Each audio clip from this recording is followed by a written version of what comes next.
All right, so we're diving deep today into some NFL news. Yep. And specifically, you flagged a recent NFL Live discussion I did. looking at some crucial offseason moves Yep. for, kind of reshaping some of these teams. Yeah. The Jets, Patriots, Bears, and Dolphins all have some pretty interesting things going on. Absolutely. A lot of changes. And some retirements as well. Big-time retirements. So our mission is to give you that aha moment understanding of, what's really going on. Yeah. This is such a fascinating period for the NFL. It is. Because, teams are really laying the foundation for their upcoming season and beyond. Right. And, we're looking at some very different approaches to team building and addressing weaknesses. Let's start with the New York Jets. Yeah. And this quarterback situation, Justin Fields is now their QB1. It's a big move. Which seems like a pretty significant shift. Huge move. Considering the Aaron Rodgers factor. Yeah, I mean, what do you see as the underlying strategy here? I think the interesting angle here is how decisively the Jets have moved. Oh. They haven't just acquired Fields. Mm-hmm. The indication is they're fully committing to him as their starter. Yeah. To the point where a first-round quarterback pick seems unlikely. Wow. So this suggests that they believe Fields brings a certain skill set that their new coaching staff is eager to develop. Okay. And particularly the head coach and the general manager. Right.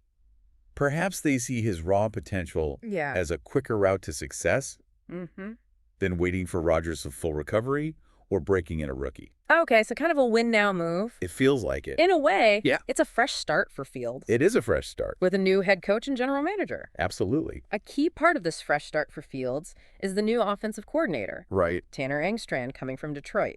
Okay. Now, here's where it gets really intriguing. Right. Fields is a dynamic runner.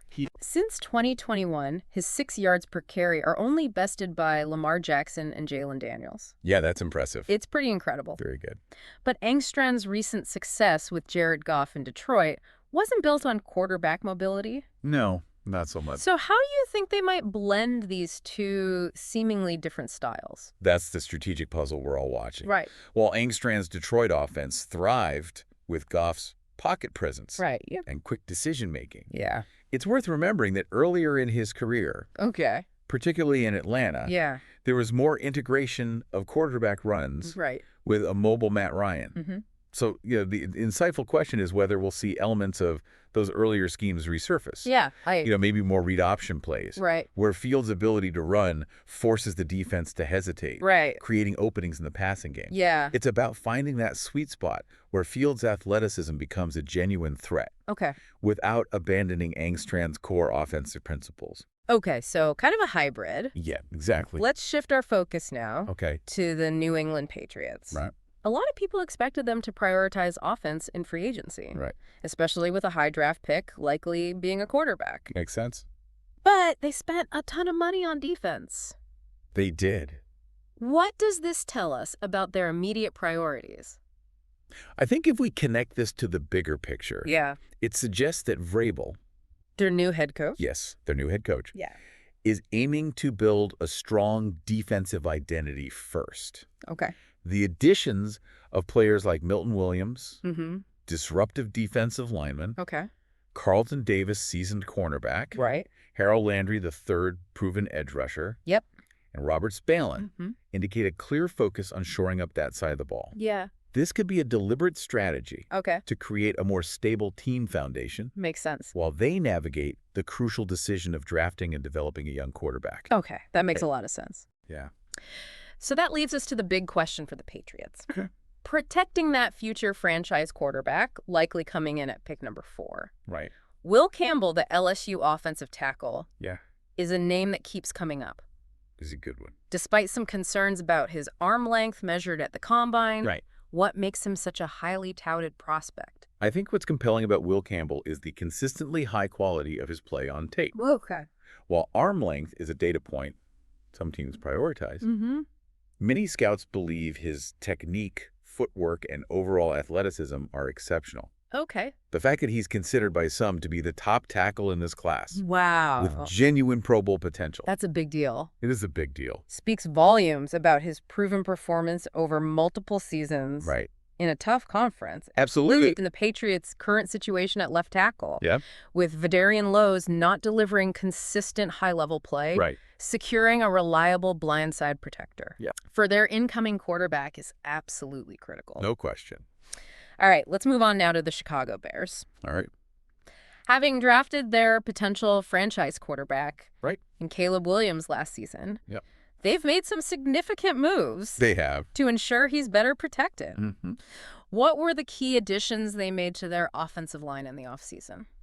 So the Bears clearly understood that their young quarterback was under far too much pressure last season. Yeah, 68 sacks. 68 sacks. A historically high number. It is. It's crazy. So, to address this head on, they've essentially revamped their interior offensive line by trading for Joe Thuney, a high-caliber guard. Great player. Jonah Jackson, another experienced guard. Another solid piece. And signing Drew Dahlman. Yes. A solid center in free agency. Big moves. So this aggressive overhaul, spearheaded by their new head coach, Ben Johnson, who comes from a Detroit system that heavily valued offensive line play, signals a fundamental shift in their approach to building an offense around a young quarterback. Yeah, it seems like they're trying to take a page out of the Lions' playbook. Right. Which makes sense. It's a strategy we've seen work well in places like Detroit. For sure. Building that strength in the trenches. Yeah, build from the inside out. Now, the Bears also hold the 10th overall pick in the upcoming draft. ESPN analytics suggest they might target a cornerback or a running back. Okay. But Will Campbell's name keeps circulating. It does. In these discussions. He'd be a good fit. What should their priority be at that pick?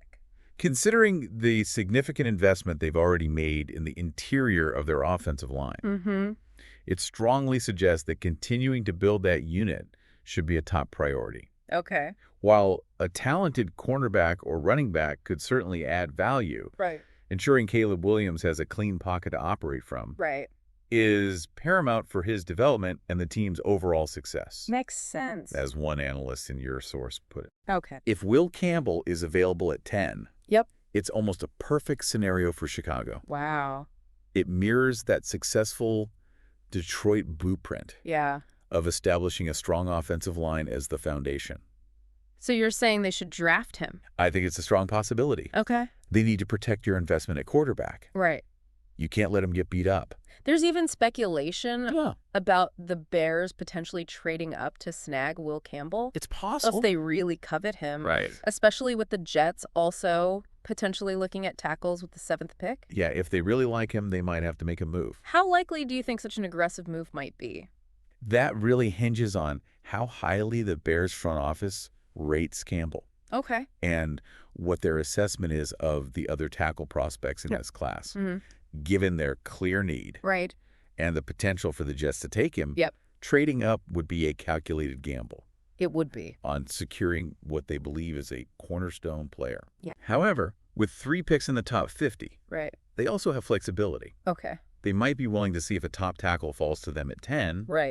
Or perhaps target a different tackle later in the first round. Okay. Like the prospects from Ohio State or Missouri mentioned. Or even pivot to a much-needed pass rusher if their top tackle targets are gone. Yeah, they've got some options. They do. Okay, let's touch on the Pittsburgh Steelers briefly. Okay. Voluntary workouts are just around the corner. They are. And the question of a potential Aaron Rodgers move to Pittsburgh still lingers. Any new developments on that front? The information suggests that the Steelers' stance on Aaron Rodgers remains consistent. Okay. They're prepared to wait for a definitive decision from him. So they're still in wait-and-see mode? Exactly. Okay. And, importantly, the timeline doesn't seem to be pressing, with no indication of an immediate need for an answer before their voluntary off-season program begins in a couple of weeks. Let's acknowledge some significant player news. Okay. The recent retirements of Julio Jones and Teron Armstead. 2 huge names. 2 absolute legends of the game calling it a career. Yeah. What are your thoughts on their impact on the league? I think these are retirements that signify the end of truly exceptional careers. Yeah. Julio Jones, destined for the Hall of Fame. Oh, absolutely. Was a game-breaking wide receiver. Incredible player. With a knack for making the impossible catch. Right. That Super Bowl grab against the Patriots. Yeah. Being just one iconic example. Unbelievable. Teron Armstead. Yeah.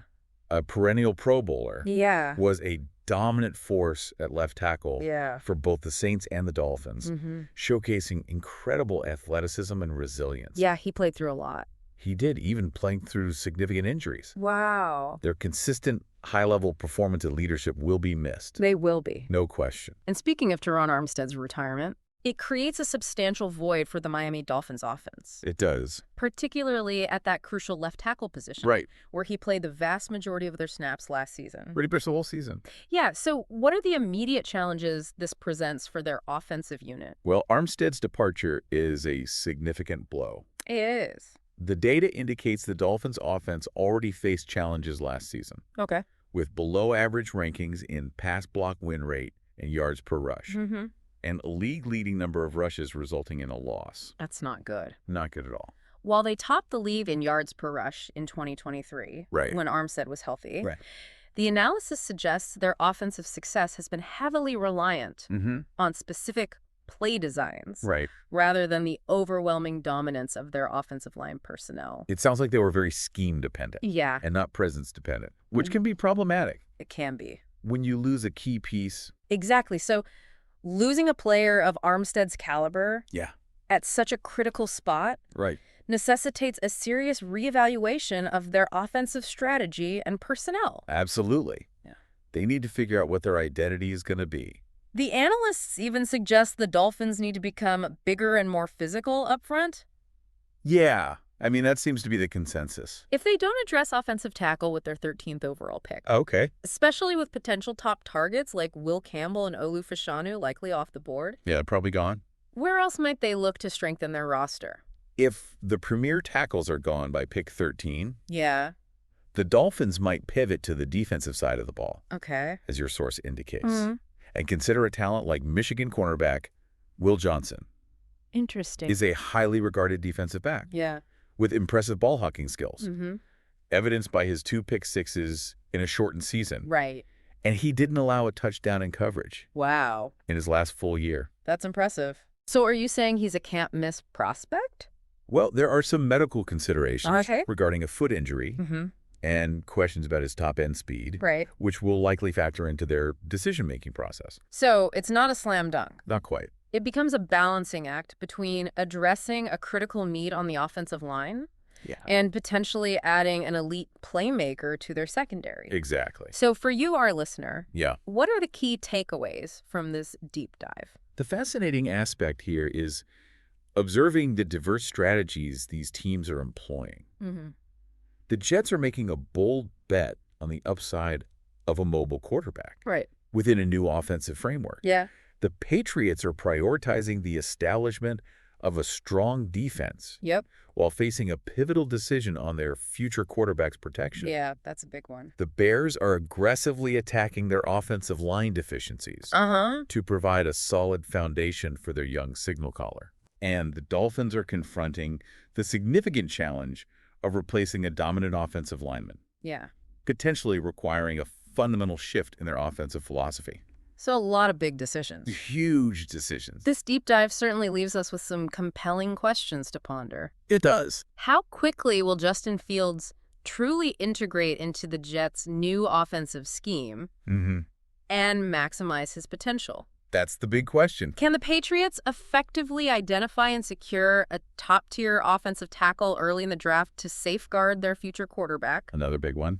How much of a tangible difference will the Bears' revamped offensive line make for Caleb Williams' performance and confidence? Yeah. Will they actually be able to keep him upright? And what will be the lasting impact of Teron Armstead's retirement on the Dolphins' offensive identity and overall effectiveness? That's a tough one to answer. It is. Right now. So what should our listeners do?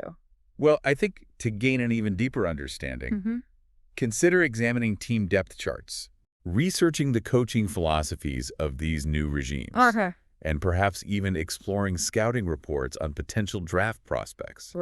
This will provide a richer context for analyzing their moves and predicting their future success. Awesome. It's going to be interesting to see how it all plays out. It will be to leave you with a final thought. Okay.